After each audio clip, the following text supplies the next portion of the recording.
Darkness awaits. It was late at night. The stars were hidden behind the thick black clouds that had descended upon the sky.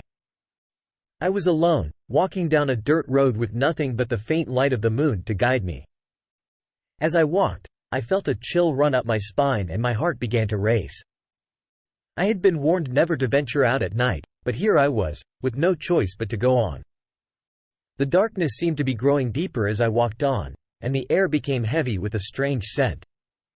I kept walking, feeling as though I was being watched by unseen eyes.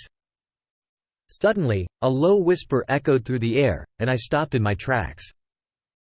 I looked around frantically, but I could not make out the source of the voice. I stood still for a few moments, listening intently, but the voice had disappeared. I quickly resumed my walk and tried to ignore the fear rising in my chest. However, I was not alone.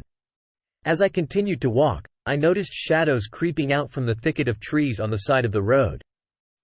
I started to run, but it was too late. Out of the shadows emerged 4 frightening figures, each one more gruesome than the last.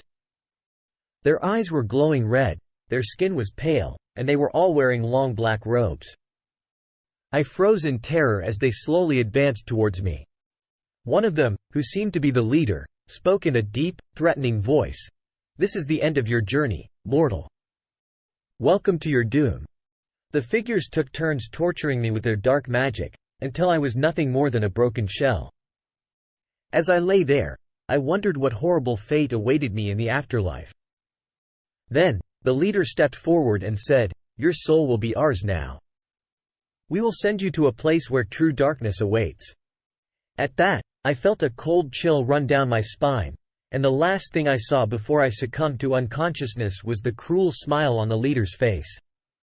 I awoke hours later in an unfamiliar place, filled with a feeling of dread and fear. I was in the land of the dead, a place where darkness awaits all those who dare venture in.